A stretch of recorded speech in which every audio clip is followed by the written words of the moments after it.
E aí, gente, tudo bem? Mais uma aulinha falando sobre urbanização. Só que dessa vez a gente vai falar um pouco sobre o mundo urbano e os seus principais aspectos, tá? Quando a gente fala do mundo urbano, a gente tem que lembrar o que foi falado na aula anterior, né? Como cresceu, como se desenvolveu. E a partir disso a gente vai falar então um pouquinho sobre a questão das características dessas cidades, né? Das áreas urbanas. Primeira coisa, a gente tem que lembrar que é a cidade, a área urbana que concentra a maior parte da população dos municípios, certo? E esses municípios, essas cidades, ou melhor, essas áreas urbanas, né, essas cidades, elas vão se diferenciar umas das outras pelo seu tamanho, seja em população ou extensão territorial. É só a gente comparar a nossa cidade, certo? Ou melhor, a cidade de vocês, Salto, e com uma cidade próxima, não tão longe assim, São Paulo, certo? São Paulo, em termos populacionais, é absurdamente maior e também do ponto de vista da área urbana. Salto tem 130 quilômetros quadrados, São Paulo tem 1.000 quilômetros quadrados, certo? É 10 vezes maior quase do que Salto. E a população nem se fala, né? Enfim, além disso, a gente também tem que falar que essas cidades elas se diferenciam pela riqueza, pelo total de grana que circula dentro dessas cidades, o seu PIB. Salto, por ser uma cidade menor, por ter uma economia bem menos desenvolvida, tem menos grana do que São Paulo, certo? Então percebam que também, dependendo das atividades econômicas, dependendo da sua população, enfim, a cidade vai apresentar características diferentes. E, já falando nas atividades econômicas, a gente vai falar um pouquinho mais para frente sobre a função das cidades. Tá? Essas atividades econômicas, elas garantem para a cidade riqueza. Pode ser uma cidade turística, pode ser uma cidade industrial, pode ser uma cidade portuária. Enfim, cada atividade econômica que eu tenho ali vai me trazer grana, renda. Só que tem uma situaçãozinha. Todas elas têm algo em comum. Um sítio urbano e uma situação urbana. Independentes deles serem diferentes, eles apresentam um sítio urbano e uma situação urbana. Primeiro vamos falar sobre o sítio urbano. O sítio urbano nada mais é do que o lugar onde a cidade surgiu, onde a cidade nasceu. O núcleo inicial do povoamento, certo? E respeitando, obviamente, as suas características geográficas, né? A paisagem, a natureza, as formas de relevo, enfim, os acidentes geográficos que estão nessa região. Quando essa cidade ela surge próximo a um rio, eu tenho uma cidade em sítio fluvial. É o caso de Salto. Salto surgiu à margem do rio Tietê. A gente tem a cidade de Santarém, tem a cidade de Manaus. Enfim, temos diversas cidades que surgiram nas margens de rios e se desenvolveram. Quando esse assentamento, esse núcleo inicial começa no litoral, nós temos um sítio urbano litorâneo. Rio de Janeiro, Salvador, Florianópolis, cidades litorâneas, certo?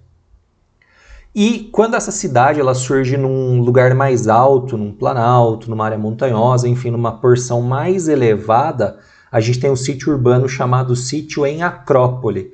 Aqui a gente tem a cidade de São Paulo como um exemplo, a gente pode falar de Campos do Jordão, mas a mais famosa, que inclusive né, esse nome vem em função dela, é a cidade de Atenas, na Grécia. Tá? Então o sítio urbano é o lugar onde a cidade surge, ponto, nada mais que isso. Sobre o sítio urbano, a gente tem 3 cidades aqui. A primeira cidade, aqui em cima na esquerda, é uma cidade litorânea. Não sei qual cidade que é, eu acho que é Camboriú que eu peguei. A segunda é uma cidade em Acrópole, embaixo dela, que é a cidade de Atenas, na Grécia. E a terceira cidade que a gente tem aqui no canto inferior direito é a cidade de Santarém, no Pará, que surgiu às margens de um importante rio.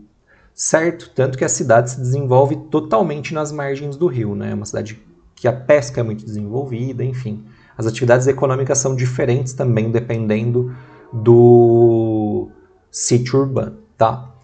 Saindo do sítio urbano para a situação urbana.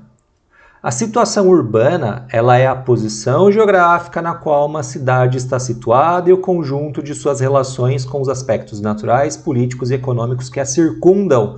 Ou seja, é a relação da cidade com o meio natural, com a infraestrutura de transportes e com as cidades que estão ao redor dela, certo? A situação urbana é fundamental para a gente entender a dinâmica econômica de um município e a sua capacidade de desenvolvimento. Sem a gente analisar a situação urbana, a gente não sabe como que essa cidade pode se desenvolver. Então a gente vai estudar a cidade e como ela interage com as regiões ao redor para a gente entender o seu ritmo de desenvolvimento. E eu tenho uma perguntinha para vocês aqui com base nessa imagem aqui com 3 cidades. Temos a cidade A, a cidade B e a cidade C. Essa linha vermelha, ou melhor, essas linhas vermelhas são importantes rodovias. Eu tenho oceanos, rios, e essa linha tracejada aqui é uma ferrovia. Qual dessas cidades vocês acham que vai ter uma capacidade melhor de se desenvolver? A cidade A, a cidade B ou a cidade C? Pensem aí. Dá um pause aí para você pensar, depois você volta aqui. A cidade B, ela está isolada, certo? Apenas uma rodovia liga ela. Então a sua situação urbana é muito ruim, ela não vai ter grandes possibilidades de crescimento, tá? Já a cidade A e a cidade C, ela tem algumas vantagens. A cidade C, além dela estar, sendo cortada por uma ferrovia, ela vai estar também sendo cortada por rodovias. 2 rodovias interligam ela, certo? Então a situação dela é muito melhor, eu vou ter muito mais circulação dentro dessa cidade, mercadorias, pessoas, certo? E a cidade A, ela tem uma vantagem, apesar de ser só uma rodovia que liga até a cidade A, ela está no litoral, ela pode ter um porto que vai fazer com que haja um maior desenvolvimento. Então, cada cidadezinha ela tem uma especificidade, uma particularidade que vai fazer dela uma cidade melhor ou pior do ponto de vista da sua situação urbana, certo? Por exemplo, Campinas tem uma situação urbana muito privilegiada se comparado com Salto. Campinas tem uma série de rodovias que ligam muito maior do que o que liga aqui em Salto, certo? Então percebam que a situação urbana ela está relacionada como a cidade vai se relacionar com as áreas ao redor. Tudo bem? Quando a gente fala das cidades, de nível de crescimento ou como elas se desenvolveram, a gente tem que falar sobre as cidades espontâneas e as cidades planejadas. As cidades espontâneas elas surgem a partir de pequenos povoamentos e de forma desorganizada, não tem uma organização prévia. A cidade simplesmente vai crescendo. Alguém se fixou nesse lugar, esse lugar talvez fosse muito importante do ponto de vista econômico, né? O entroncamento de rodovias, de ferrovias, próximo a um porto, próximo a um rio.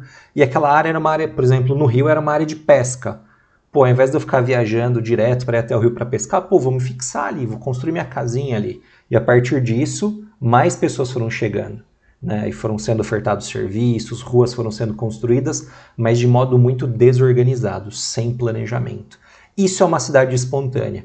E é fácil de se reconhecer uma cidade espontânea, tá? A cidade espontânea ou natural, ela é vista com presença de ruas muito estreitas e todas elas tortuosas. Eu não tenho um padrão de organização. Aqui nós temos 2 imagens que mostram a cidade de Ouro Preto, que era a capital do estado de Minas Gerais antes de Belo Horizonte ser criada. Ó, Belo Horizonte foi criada, Belo Horizonte é uma cidade planejada, foi criada, foi pensada. Ouro Preto não. A exploração do ouro fez com que a região se desenvolvesse e crescesse de forma totalmente desorganizada. A gente observa na imagem de satélite aqui à esquerda que as ruas são muito tortas, certo? Tem ruas que são ruas sem saída, que ligam nada a lugar nenhum. Percebam o tipo de relevo, né? Eu tenho subidas e descidas totalmente sinuosas. Então isso é um sinal de um não planejamento, que é o crescimento espontâneo. As cidades planejadas, ela, como o nome diz, surge a partir de planejamento prévio, ou seja, a cidade ela foi criada a partir de um projeto urbanístico. De modo geral, elas foram construídas para realizar algum desejo, por algum motivo. Alguma circunstância fez com que essa área fosse ocupada. Por exemplo, vamos pegar uma cidade planejada aí, Las Vegas, meio do deserto. Como que essa cidade surgiu lá? Um louco foi lá e falou, vou criar um cassino aqui. Não, foi planejado, foi uma organização, um planejamento do governo que falou, nós precisamos desenvolver essa região. Vamos construir uma cidade que vai atrair um grande número de pessoas. E foi o que aconteceu. O mesmo acabou acontecendo aqui no Brasil, no interior. A capital nossa, Brasília, é uma cidade planejada. Não tinha nada lá, certo? Mas ela foi planejada para ser a nossa sede administrativa, né? Nossa sede político-administrativa, tá? Então elas foram idealizadas pensando em alguma teoria que vai desenvolver a região. A primeira imagem que nós temos aqui, percebam padrões geométricos, né? A gente tem arcos desenhados, todas as avenidas vão até esse ponto central, certo? Então essa cidadezinha, ela é uma cidade planejada. Por que ela é uma cidade planejada? Como eu consigo afirmar isso? Porque eu vejo padrões geométricos nas ruas, circunferências, hexágonos, quadriláteros, certo? Os quarteirões são grandes. Outra característica das cidades planejadas que a gente consegue enxergar em todas essas cidades, menos nessa que está à noite, obviamente, é a grande presença de áreas verdes e áreas de lazer, certo? Aqui a gente tem grandes praças, grandes áreas verdes. Nós temos aqui Manhattan no centro, o Central Park, certo? Aqui a cidade de Canberra, a capital da Austrália, né, que foi construída ao redor desse lago. Percebam um padrão geométrico aqui de circunferência e toda a cidade crescendo ao redor, intensas áreas verdes. Pensem, a cidade que você mora é uma cidade planejada ou espontânea? Certo? Sobre as cidades, independente dela ser espontânea ou dela ser planejada, ela tem uma função. E a função da cidade, a função urbana, é o motor econômico da cidade. Cada cidade tem uma produção econômica que se destaca mais do que a outra, que vai fazer com que eu tenha um maior desenvolvimento dessa área. Por exemplo, Salto. Salto é uma cidade que, apesar de levar o nome de Estância Turística, o que mais traz riqueza para a cidade é a indústria. Então, Salto é um exemplo de cidade industrial, né? Nós temos cidades turísticas, Ubatuba, Maragogi, Bariloche, lá tomar andar de esqui lá na Argentina. São Paulo é uma cidade turística, muita gente vai para lá.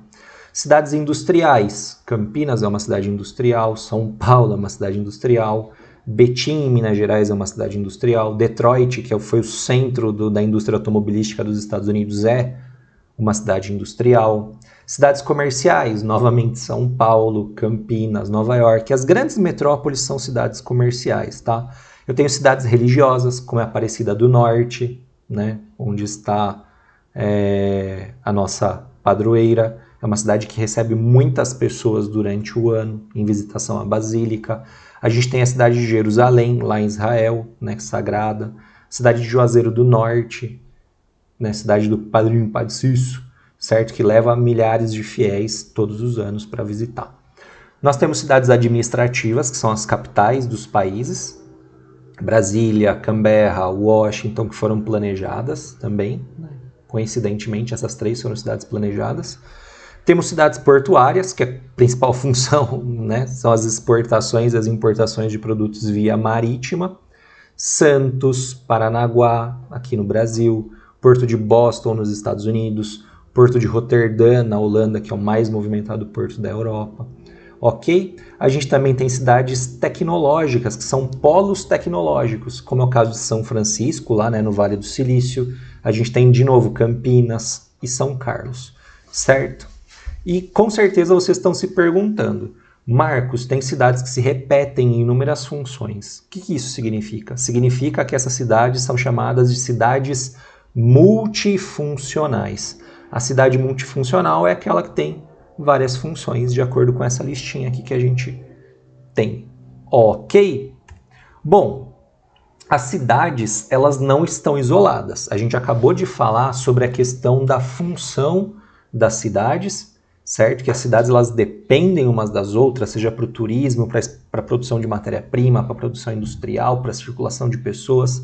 Falamos também sobre a situação da cidade, né, sobre a situação urbana, que ela está interligada a outras cidades de acordo com os meios de transporte, enfim. Então a gente tem que entender um pouquinho as redes urbanas. As redes urbanas são os métodos não, mas é a forma com que as cidades elas estão interligadas, certo? Por sistemas de transportes, que a gente já viu, ou também pelo sistema de telecomunicações, tá? Essa escala de interligação ela pode ser maior ou menor dependendo do nível de desenvolvimento de uma cidade. Nós temos aqui dois esquemas, na verdade, que mostram esse esquema de rede urbana. Eu falei muito esquema, né? Então vamos manter no esquema e falar esquema. Bom, esse esquema tradicional que a gente tem aqui da esquerda, o clássico, ele mostra, né, que as cidades elas estão interligadas, mas de modo verticalizado. Eu tenho uma vila, uma cidade local, uma cidade regional, uma metrópole regional, uma metrópole nacional. Percebam que eu tenho níveis. Quanto maiores as infraestruturas das cidades, maior é a minha importância, certo? E mais cidades vão depender de mim. E que é justamente esse esquema atual que a gente tem. Eu tenho uma metrópole nacional, São Paulo. E eu tenho outras cidades que estão interligadas a São Paulo, certo? Eu tenho vilas que dependem de São Paulo, eu tenho cidades locais, centros urbanos, centros regionais, metrópoles regionais, que dependem de São Paulo. Eu tenho uma hierarquia, eu tenho uma rede, eu tenho uma interligação entre as cidades, independente da hierarquia dela, certo? Todas as cidades são dependentes. Pense São Paulo. São Paulo é uma cidade gigantesca, que depende das cidades vizinhas, porque muitos dos trabalhadores de São Paulo vivem nas cidades ao redor. Imagina se não tivesse uma rede de transportes eficiente. Será que São Paulo ia conseguir se desenvolver dessa forma? Então a rede urbana mostra essa interligação entre as cidades, tudo bem? E a interdependência, mais do que mostrar a interligação, mostra a interdependência entre essas cidades, certo? Lembrando que, né, a cidade mais importante é a metrópole, normalmente mais populosa, e eu tenho depois outros níveis, outras hierarquias menores. Sai da metrópole nacional, metrópole regional, centro regional, cidade local e vila. Mais para frente a gente vai falar de outros dois termos importantes, megacidade e cidade global, que estão acima das metrópoles nacionais, tá? Bom, sobre a hierarquia urbana nós já falamos, tá? Só para relembrar aqui, ó, aí o que é a conurbação. A conurbação é quando as cidades, né, os sítios urbanos, as áreas urbanas crescem de modo horizontal e se juntam, ok? Lembrem da aula anterior. E por que eu estou falando dessa coisa muito louca chamada conurbação? Porque quando duas cidades muito grandes, duas grandes metrópoles se conurbam, a gente tem a formação de uma megalópole. A megalópole é nada mais, nada menos do que a conurbação de duas ou mais metrópoles. O esqueminha que tem aqui ao lado é a megalópole de Tokaido, que fica no Japão. Tem mais ou menos 80 milhões de pessoas vivendo aí. E eu tenho uma integração gigantesca entre Tóquio, Kawasaki, Nagoya, Kyoto, Kobe, Nagasaki e Osaka, certo? Esse Shinkansen que a gente tem aqui é aquele trem de alta velocidade japonês, é o trem bala japonês. Perceba que ele interliga todas essas cidades, toda essa área verde aí está interligada. Então a gente tem praticamente aí 70% da população japonesa nessa área. Então eu tenho uma grande megalópole. Nos Estados Unidos nós temos 3 megalópoles. A gente vai ver isso melhor mais para frente, no 8º ano, fiquem tranquilos. Tá? Que é Boston e Washington, passa por Boston, Nova York e Washington. Eu tenho Chippewa, que passa por, né, de Chicago e vai até Pittsburgh, passando por outras importantes cidades como Detroit, Cleveland. E eu tenho a terceira megalópole, que é San, que é na Califórnia e vai de San Diego até São Francisco, passando por Los Angeles. Ok? Sobre essas megalópoles, elas são importantes porque elas representam uma grande concentração populacional, uma grande concentração de serviços, e naquela escala hierárquica elas estão acima, né, da metrópole nacional. Junto com essa questão da megacidade, a gente tem as cidades globais. Tá? A megacidade é a cidade que tem mais de 10 milhões de habitantes. E a cidade global é uma cidade de grande importância do ponto de vista econômico internacional, certo? Por exemplo, a gente tem na Alemanha uma cidade chamada Frankfurt. Ela não é a maior cidade da Alemanha, mas ela é uma cidade global, porque eu tenho uma importante bolsa de valores ali, onde os fluxos econômicos, onde o capital alemão circula. Então ela é muito mais importante globalmente do que a cidade mais populosa da Alemanha, que é a capital Berlim, certo? A megacidade é uma cidade fixa, estruturada, que tem mais de 10 milhões de habitantes. Ponto. São Paulo tem mais de 10 milhões de habitantes, certo? São Paulo é uma cidade global, coincidentemente é. Mas uma cidade global nem sempre é uma megacidade. Então percebam, uma cidade global, ela tem importância independente do número de habitantes. Ela tem uma importância com base na sua situação econômica, com base na sua situação urbana, certo? Bom, a gente tem aqui três grupos de cidades globais, né? O alfa, que são as mais influentes e as principais, a gente tem as betas, que são as secundárias, e as terciárias, que são as gamas, tá? Mas, Frankfurt, como eu disse, não é a maior cidade da Alemanha, é uma das principais cidades globais. Tá? São Paulo está no segundo escalão, a capital a capital da Austrália é Canberra, a cidade de Melbourne não é a capital, percebam do ponto de vista administrativo ela não é tão importante, mas ela tem uma importância econômica, ela se destaca como uma cidade global, certo? Então, só para a gente ver aqui, tem um mapinha que mostra para a gente as 33 megacidades que a gente tem, que são cidades com mais de 10 milhões de habitantes, tá? Percebam que cada cor representa um continente. Na África, por enquanto, nós temos aqui marcadas apenas 4 megacidades. Na América, a gente tem 3, 4, 5, 6, 7, 8, 9 megacidades. Na Europa nós temos 2, 4, 6 megacidades e o restante, os pontos azuis que a gente enxerga aqui, são as megacidades que estão presentes na Ásia. Nenhuma delas é na Oceania, tá? Por que a Ásia? Eu falo, China e Índia, né? São países que cresceram sua população de forma grotesca quase, né? De forma muito grande, e acabaram tendo grandes concentrações populacionais. Todas essas cidades marcadas aí têm mais de 10 milhões de habitantes. E a tendência é o número das megacidades aumentarem nos países subdesenvolvidos. O ritmo de crescimento vegetativo lá é muito grande. Então a tendência é a população ficar cada vez maior, certo? Sem falar no êxodo rural que muitos países ainda passam e vai fazer com que o centro urbano enche cada vez mais.